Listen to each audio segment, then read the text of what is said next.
Hey, welcome back, everybody. It's time to ride along on the Pedego Podcast. As we follow the e-bike entrepreneurs driving this whole thing, and talk to some of the amazing people who are just riding along.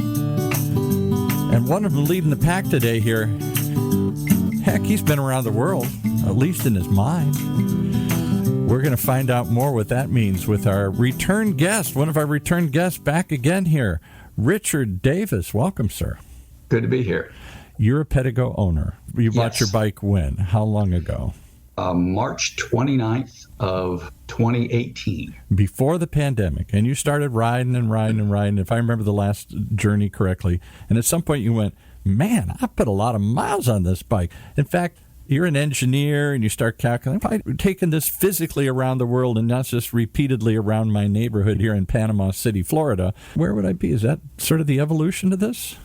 Yeah, it all started when I hit the second odometer rollover. Which turns over when? I don't know when it turns over. 100? Well, that's a surprise, too. The thing is calibrated in kilometers. Okay. So it rolls over when you go from 99.9 kilometers to 10,000. Okay. Which turns out to be 6,209.9 to 6,210. I knew that, but I didn't want to show off. Yeah, right. Yeah, that's right. How many kilometers turn into miles? All right. Well, I didn't know that the first time, and when it rolled over the first time, it was Easter Sunday. I thought I broke the thing because the odometer just suddenly randomly turned over to zero. Oh, yeah. Like, what did I do? Yeah. So that makes sense. Odometers turn over on a car, on a bike, whatever. There's some point that they start over. They don't just add up forever into the millions and zillions here. So at a point they start over again. And so you had yours go over, and that made you think, well, how many miles did I ride? And then but where was the imaginative jump from, boy, I've ridden this bike a lot, to kind of like riding around the world? When did you start investigating this idea? Well, at the second rollover, again, if you take that 6,200 miles and double it, the 12,000 and some odd, and Right. the circumference of the Earth is about 24,800, depending on whose source you believe. Right.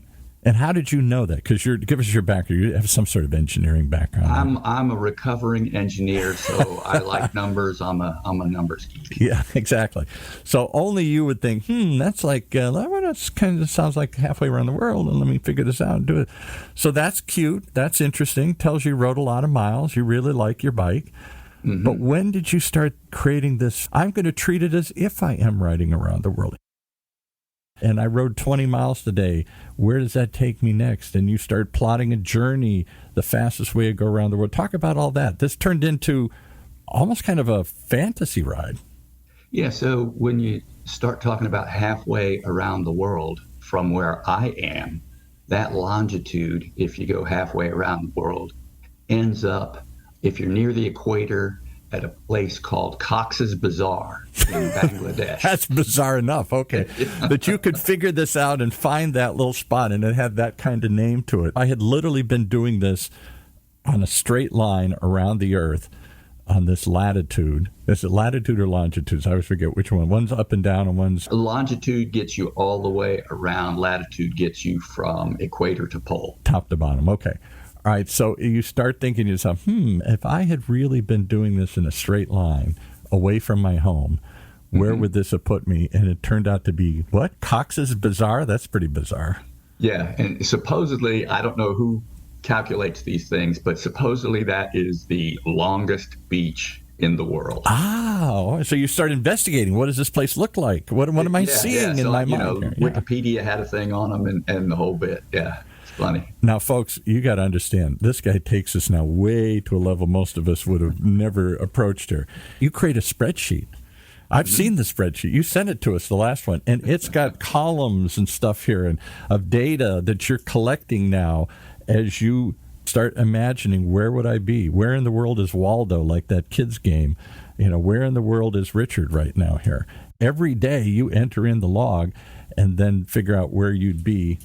Were you on this journey for real, right? Yeah, and starting in Bangladesh, I had an east route and a west route. So basically, if you're halfway around the world, it doesn't matter which way you turn to get back. You just have to go halfway around the world. Yeah, right. So you either come back or you keep going, right? Yeah. And a lot of that's the Pacific Ocean, so there's just not a whole lot of good landmarks there when you're out over the ocean. Right, exactly. So I wanted an east and a west route so that I could, have something interesting to talk about or think about as I made the way around. Have you ever been around the world? No. I myself am an armchair traveler, so that's why this caught my imagination. I've been around the world in my mind. I've read a million articles. I subscribe to all the travel magazines, but I've been out of the country once or twice, and once of those was to Mexico or Canada. It wasn't too far. Well, and at the time, everything was locked down because of the pandemic. Yes, right. So if you can't go around physically, maybe you can get around the world virtually. Yeah, so right. I think that's part of the appeal to this virtual. We're all in virtual lockdown. You and I are talking through Zoom today here. We're all virtually connecting with each other. Why not turn this into a virtual journey around the world? And don't just randomly say what it would be like to go somewhere. Let's relate it to something you're actually doing. Talk about your routine of riding this bike. How often, how far did you ride this bike? So I try to get out daily. What happened is I don't like to run out of battery and have a long ride home. So basically, I set up my round trips to where I'd go halfway through the battery and then hit home and hopefully have enough in reserve to get me there. Right. And so longer and longer range and getting more and more miles on. And then as I started sending those mileage reports, the thing was I was reading about e-bikes on Reddit and several other places. Yeah. And what I was getting was a lot of people that like to work on e-bikes. Yeah. But the fun of this thing is to ride it. Talking about people who love the gearheads, right? Let's do this and let's fine tune this and let's fix this. And you're like, that's fine. But let's talk about the fun of riding it. Where are we going with this? Right? Exactly. And so just to keep focused and, if you set a goal like getting around the world, you better have some signposts along the way to make sure you're on track or have a schedule or something to keep after it.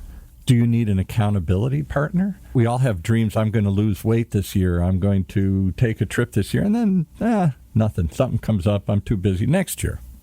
Well, sending those mileage reports out kind of makes it real. Mm-hmm. Like I could have done this just and logged it and so forth. But when you start getting a bunch of eyeballs tracking what you're doing, you pay a little more attention to it. The other thing I did was these trend lines on the chart. We talked about that the last time, but basically on the graph, there's a series of timelines that say if you get X number of miles per day, on average, you'll finish by such and such a date. Yeah, right. So I had multiple dates, each 4 months apart. So those gave me trend lines. And what I wanted to do was stay at the two most aggressive trend lines so that I kept my progress between end of August 2022 and the end of December 2022. Which is why you're on this show at the end of August in 2022, because you were on about, I want to say, 3 months ago, 6 months ago, I forgot exactly when. And you were projecting, if I stay at this pace, if I keep riding this many miles a day, somewhere in this kind of time frame, because some days I'll be sick or some days it'll be rainy, or I can't predict I can do this at that same pace every single day. But if I stay on some pace, somewhere within this window of time, and we kiddingly said, well, come on back. We'll have you come on the show. We're thinking he'll quit long before that. We'll never hear from this guy again. But you didn't. You kept riding. And then you're sending us emails and accounts and everything. Suddenly I'm buying into this. This guy's riding around the world.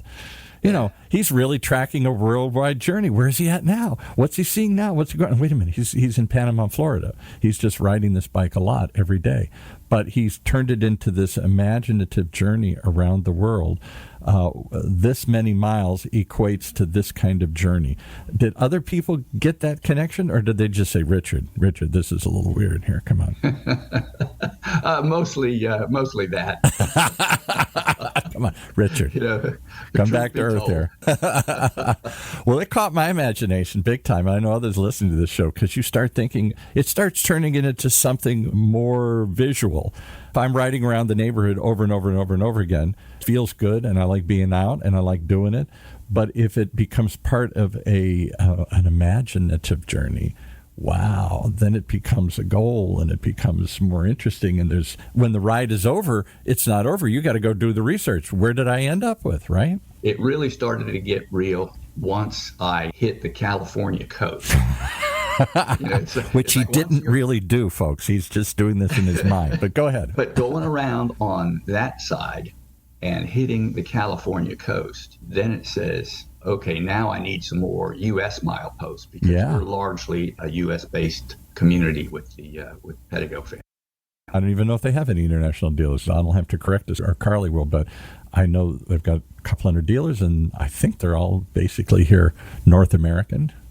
Mm-hmm. That's interesting. I never asked you this before. So there are Pedego dealers scattered across the country. Did you shoot for any cities that had a store? And did you then send the guy in Boulder, Colorado? Did you say, hey, I'm passing by your store? And she's like, where? I don't see you. No. It's a fantasy tour. It's a virtual tour here. So, yes, Pedego is based here in Southern California. And then when I got to the point that was the same longitude as the corporate office, I said, well, okay, now let's look at a bike path on Google Maps that will take me all the way from there to store in Santa Rosa Beach here for Pedego 30A. Yes, there would be. There must be some way to get from point A to point B in the United States here. In fact, when I bought the bike, that was their only store, and they are opening their third and fourth here shortly. So, So I bought the bike 3 stores ago. 3 stores ago. Well, 3 continents ago here. Yeah. I understand the dealers have embraced this. So you completed this milestone journey. How many miles would it take to go around the Earth? 24,860 something. And you've now ridden 24,860 something miles and then some on your Pedego bike. Yeah, I've hit another 250 miles since we did that, so I'm over 25,000 now. Wow. So you reached this milestone, and when you did, the dealers made kind of a deal out of it. They made a big deal out of it. What happened? Yeah, actually, it started before then because Don actually comped me a battery.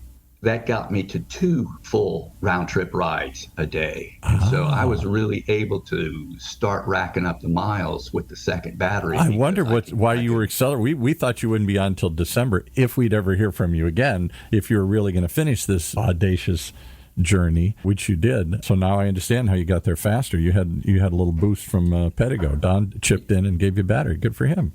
Ride one and charge the other and just keep going. Yeah, right.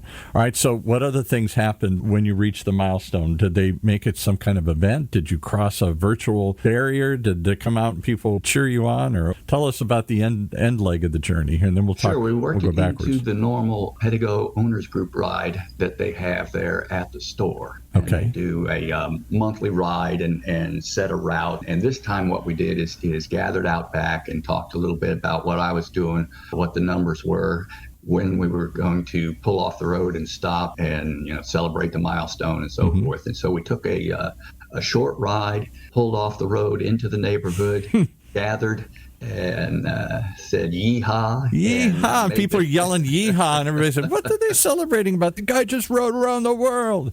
Yeah. And what's funny about well over 99% of the miles were all in Bay County, Florida. So it was just me riding locally, but in your mind, you were traveling. You realized you were going far enough to go around the world, and you started fantasizing. What would that really look like? Where would that really place me? What would I see along the way? So what did you see? What did you virtually see along the way? What did you learn about? Because you had to research now. Okay, I add another 67 miles. Where does that put me now? I don't think you probably were that well versed at all the points around the Earth, but you're probably more versed now. What did you learn about this great blue planet here as you're virtually traveling around it? Well, shortly after we did the first podcast, I read about a guy that actually did a legitimate around the world e-bike journey. Yes, he came to a total of 27,000 miles because the way you have to follow the land masses to get to where you've got crossable points and so forth. Yeah, apparently this guy made it around the world. Don told me about this guy. I don't know why we've never had him on the show. We'll have to ask Carly if we're still in contact. This was a couple of years ago, I think he did this. And he sort of appeared out of nowhere like you did and said, hey, I'm doing this. And everybody got really excited to hear about it. I may have the story wrong, but I think he was diagnosed with like deadly cancer or something. Something motivated him to get out and do this. You just started doing it, and then you realized, hey, this is a lot of miles. What does a lot of miles look like if I really went out in the world? Wow, I'm here, I'm there. So as you're researching this world, did you come up with any interesting points or ideas or bits of information? How long, how far, how did you fall in love with something along the way? Hey, this sounds intriguing or something. The more I read about it, the more I'm interested in this. Yeah, there's always places that you want to visit. And then when I was going across the Pacific, all these places that you heard about for the big World War II naval battles. Midway or something. Yeah, Okinawa, all those were steps along the way. And I guess they're all spaced about, what an aircraft carrier or a naval group could reach, island to island. Makes sense, as they were island hopping. Yeah, they were trying to push the Japanese back, and they had this campaign. I'm a big World War II buff, of island hopping. So yeah, that makes sense. They could only sail so far, and that's where we're going to have the next big battle.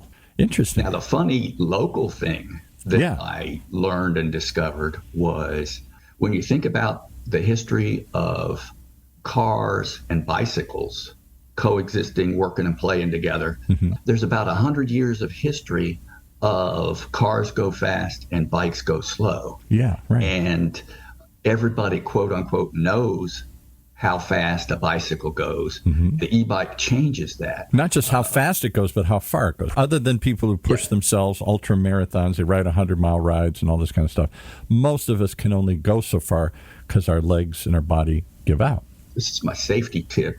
When people pass me in a vehicle to make a right turn in front of me, they continually misjudge how quickly I can go in that bike lane. And I've had to, brake very hard for people making surprise right turns in front of me. As you put in one of your posts, e-bikes are going faster and they're going farther. They're changing our perceptions here. Yeah, the other cool thing the e-bike does is advertising of nearly everything is about trying to appeal to the sense of nostalgia and wouldn't it be great to be young again and blah, blah, blah. Right. And everything from cosmetics and skinny jeans to diet pills to whatever have you. It's trying to get you back where you were. Back home. I couldn't ride a bicycle 60 miles when I was in my 20s. No, or when you were 12. Exactly.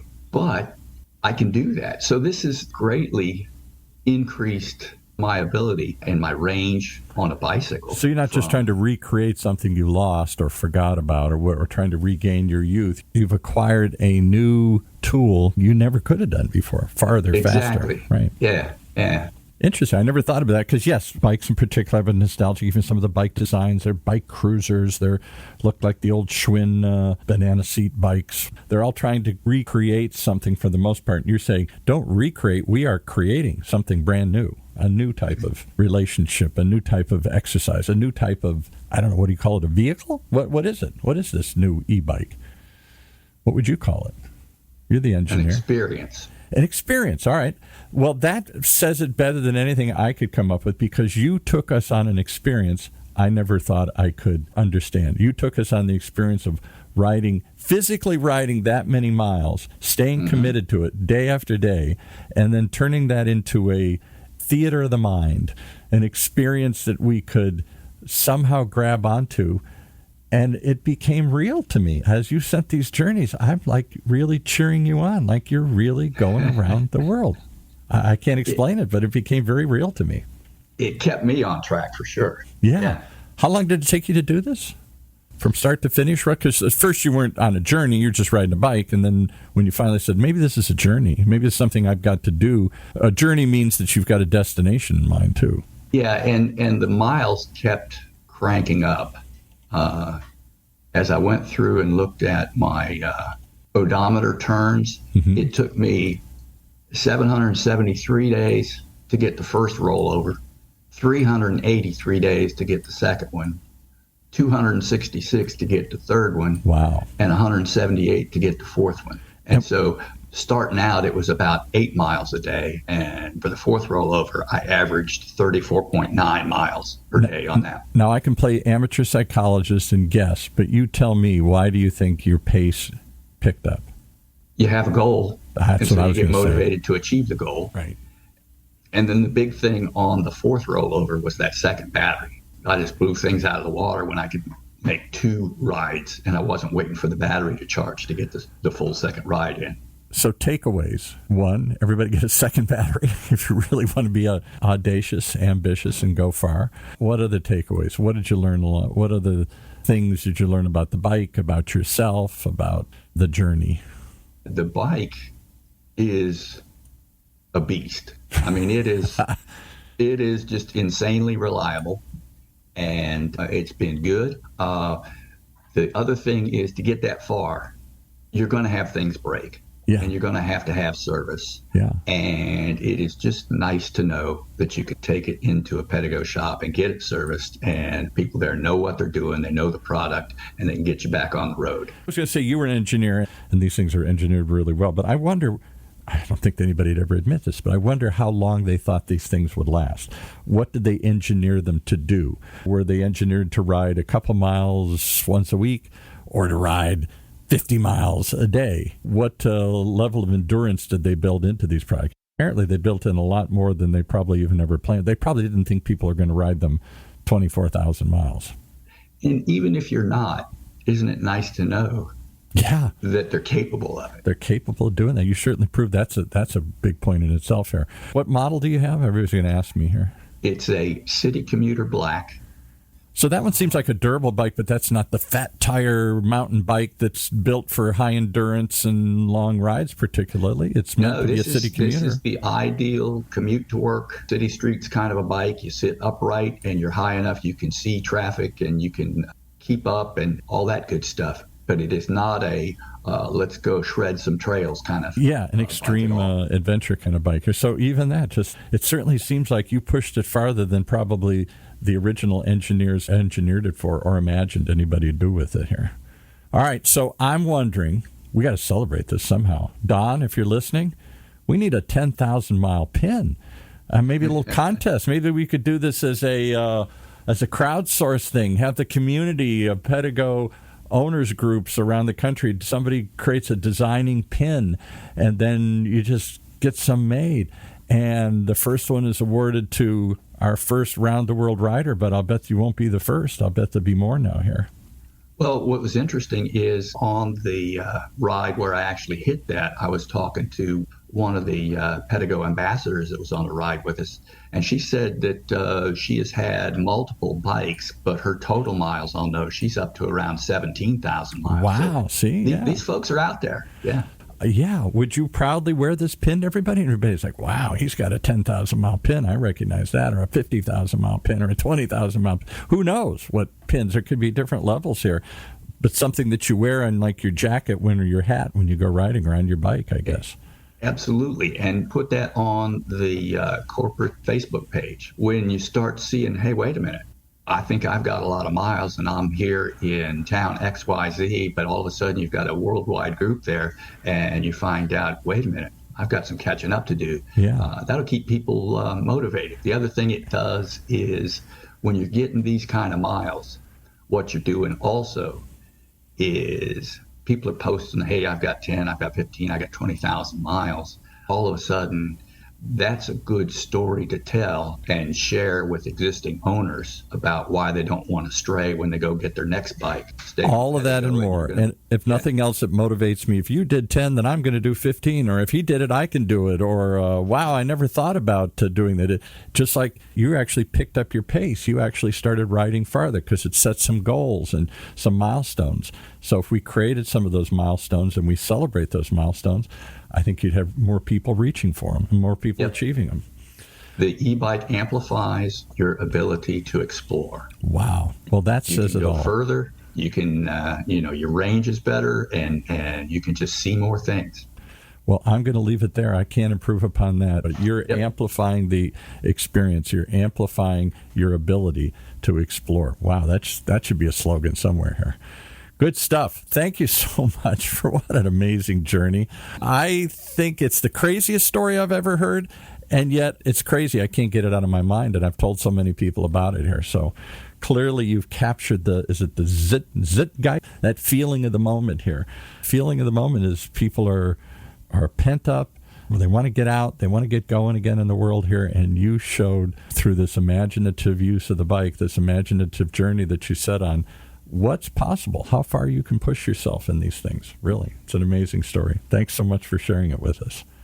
Paul, good to be here. All right, and where do they go see if they want to see? You got pictures. We'll put some in here, but I think there's pictures and other things. What, the Pedego Owners Group in Florida has some of this on, or is there a main There thing? is a corporate Facebook site where there are some photos, and then Pedego 30A also has a photograph page. That's the store down there because it's near, what, 30A must mean some road I forgot or something. Yes, you've got a Route 98 that runs along the coast, and then anywhere the coast runs out away from the road, they have these little side roads that take you to the beach waterfront areas. Little feeders. 30A is one of those that runs through Walton County. Oh, cool. Okay. All right. Well, 2 places to go check it out.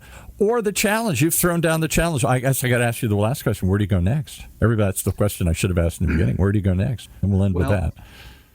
So the first thing I'm going to do is ride fewer miles. You don't need to be on this frenetic pace anymore here. So even if I'm getting fewer miles, I can still do more exploring. Yes. So how do I get to know that I'm doing more exploring and seeing new things? How do you turn it into another fantasy? What's the next image here? Is it Well, Paul, you know me, another spreadsheet. Yeah. All right, let's leave it there, and we'll have you come back again when you've launched on another journey and told about your next story one. for you, and I'll keep sending emails. All right, we appreciate it. Thanks so much for joining us here on this week's Pedego Podcast as we track the amazing journeys of people on these bikes, where it's taken them, physically, mentally, for fun. Come back and join us on the Pedego Podcast, brought to you by Pedego.com.